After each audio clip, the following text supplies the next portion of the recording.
Hello everyone, Assalamu alaikum and welcome back to my channel. இன்னைக்கு இந்த சேனல்ல பாத்தீங்கன்னா ரவை வச்சு ரொம்ப சாஃப்ட்டான கேக் எப்படி செய்யலாம்ங்கறத பார்க்கலாம். அதுக்கு இன்னைக்கு ஒரு மிக்சிங் பவுல் எடுத்துக்கோங்க.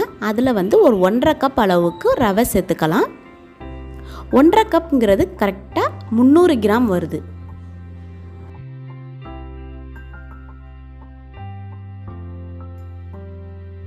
நெக்ஸ்ட் அது கூடவே வந்து நல்லா காய்ச்சி ஆற வச்ச பால் வந்து சேர்த்துக்கலாம். அதுவும் கிட்டத்தட்ட 1.5 கப் பால் சேர்த்துக்கலாம்.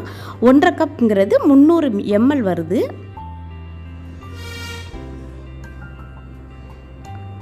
ஓகே, நம்ம இப்போ மில்க் வந்து இதோட ஆட் பண்ணியாச்சு. இப்போ இது ரெண்டையும் நல்லா கலந்து விட்டுக்கலாம்.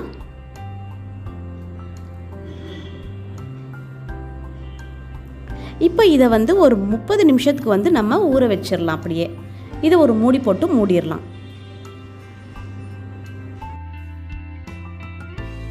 A few minutes later. இப்போ நம்ம ஓப்பன் பண்ணி பார்த்துடலாம். இந்த ரவை வந்து மில்க்கை எந்த அளவுக்கு அப்சர்வ் பண்ணியிருக்கு பாருங்கள். நமக்கு எந்த அளவுக்கு நம்ம மில்க் ஊற்றணும். பட் இப்போ நல்லா ட்ரையாக இருக்குது. ஓகே, நெக்ஸ்ட்டு நம்ம பவுடர் பண்ணி வச்சுருக்கிற சுகரை வந்து இது கூட ஆட் பண்ணிக்கலாம். இன்றைக்கி பார்த்திங்கன்னா நான் 1 கப் அளவுக்கு ஆட் பண்ணுறேன். 1 கப்புங்கிறது கிட்டத்தட்ட 150 கிராம் வருது. இது கூடவே வந்து பேக்கிங் பவுடர், பேக்கிங் சோடா இது ரெண்டையும் ஆட் பண்ணிக்கலாம். இன்றைக்கி பேக்கிங் பவுடர் பார்த்திங்கன்னா 1.5 டேபிள் ஸ்பூன், பேக்கிங் சோடா ஒரு 3/4 டேபிள் ஸ்பூன், கூடவே நம்ம தேவையான அளவு கொஞ்சமாக உப்பு சேர்த்துக்கலாம். அதுக்கப்புறம் வந்து வெண்ணிலா எசன்ஸ் ஒரு 1/2 டேபிள் ஸ்பூன் போல் சேர்த்துக்கலாம். ஃபைனலாக வந்து சன்ஃப்ளவர் ஆயில் ஒரு 80 மில்லி சேர்த்துக்கலாம். சன்ஃப்ளவர் ஆயில் மட்டும் சேருங்க, வேறு எந்த ஆயிலும் சேர்க்காதீங்க. அதாவது வாசம் இல்லாத ஆயில் தான் இதுக்கு தேவை. அதனால் நீங்கள் கோகோனட் ஆயிலோ நல்லெண்ணெயோ கடலெண்ணெயோ இதில் சேர்க்காதீங்க. அது வந்து வாசம் உள்ளது. அப்புறம் கேக் வந்து நமக்கு டேஸ்ட் இல்லாமல் ஆகிடும். இந்த கேக்கு வந்து நம்ம வாசம் இல்லாத ஆயில் சேர்க்குறது தான் நல்லது. ஓகே, இது எல்லாத்தையும் வந்து நம்ம நல்லா மிக்ஸ் பண்ணி விட்டுக்கலாம். கொஞ்சம் கூட அந்த கட்டி இல்லாத மாதிரி நம்ம நல்லா கலந்து விட்டுக்கலாம். நீங்கள் இதில் வந்து எந்த ஒரு தண்ணியும் சேர்க்க தேவையில்லை. நம்ம ஆயில் சேர்த்துருக்குறோம், ஸோ அதுவே போதும். அதுவும் இல்லாமல் ஆயில் சேர்க்குறதுக்கு முன்னாடியே நம்ம வந்து மில்க் போட்டு இதில் வந்து ஊற வச்சுருக்குறோம். ஸோ இது மாதிரி பதத்துக்கு வர வரைக்கும் நம்ம நல்லா கலந்து விட்டுக்கிட்டே இருக்கலாம்.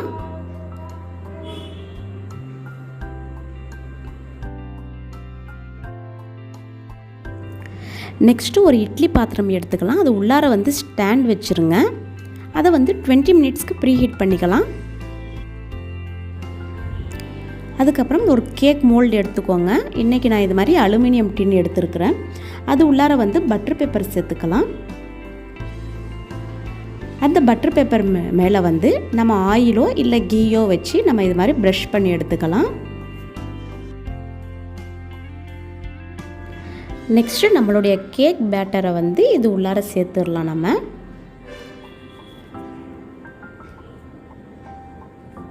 ஓகே, இப்போ இது ஃபுல்லாக வந்து சேர்த்தாச்சு. இதை வந்து ஒரு 30 மினிட்ஸ்க்கு வந்து நம்ம பேக் பண்ணி எடுத்துக்கலாம்.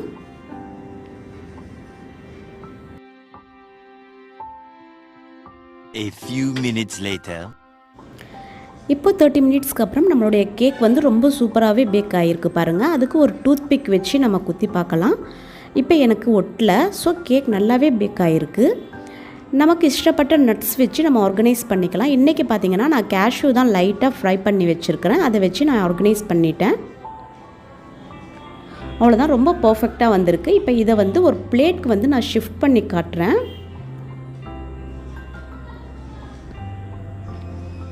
கேஷ்யூ தான் வைக்கணுன்ட்டு இல்லை, உங்களுக்கு இஷ்டப்பட்ட நட்ஸ் வந்து நீங்கள் ஆர்கனைஸ் பண்ணிக்கலாம். இப்போ இதை வந்து ஒரு பிளேட்டில் வந்து ஷிஃப்ட் பண்ணுறேன். இது மாதிரி லைட்டாக மேலே தட்டிக்கோங்க. பாருங்கள் எந்த அளவுக்கு ரொம்ப பர்ஃபெக்டாக வந்திருக்குன்னு பாருங்கள். மேலே இருக்கிற அந்த பட்டர் பேப்பர் ஃபுல்லாக நம்ம ரிமூவ் பண்ணிடலாம். இதை வந்து இன்னொரு பிளேட்க்கு வந்து ஷிஃப்ட் பண்ணிக்கிறேன். அப்போ தான் வந்து ஆர்கனைஸ் பண்ணியிருக்கிறது தெரியும். ரொம்ப பர்ஃபெக்டாக வந்திருக்கு. கண்டிப்பாக நீங்கள் இதை வந்து ட்ரை பண்ணி பாருங்கள். இது செய்யக்கூடிய நேரம் வந்து ரொம்ப ரொம்ப கம்மி தான். ஸோ ரொம்ப ஈஸியாக நீங்கள் செஞ்சிடலாம். உங்களுக்கு இந்த கேக் வந்து நான் கட் பண்ணி காட்டுறேன் எந்த அளவுக்கு சாஃப்டாக இருக்குன்னு பாருங்கள்.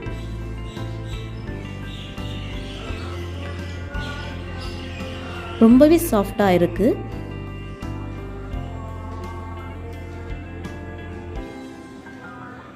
இப்போ இதை ஃபோர்க்கால் நான் கட் பண்ணி காட்டுறேன் பாருங்கள். அவ்வளோதான், ரொம்ப சாஃப்டாக இருக்குது. ஈஸியாக வந்து நம்ம கட் பண்ணிடலாம். ஓகே ஃப்ரெண்ட்ஸ், கண்டிப்பாக நீங்களும் இதை வந்து ட்ரை பண்ணி பாருங்கள். இந்த வீடியோ உங்களுக்கு பிடிச்சிருந்தால் லைக் பண்ணுங்கள், ஷேர் பண்ணுங்கள், மறக்காமல் சப்ஸ்கிரைப் பண்ணுங்கள். கூடவே அந்த பெல் ஐக்கானை கிளிக் பண்ணுங்கள். தேங்க்யூ ஃபார் வாட்சிங்.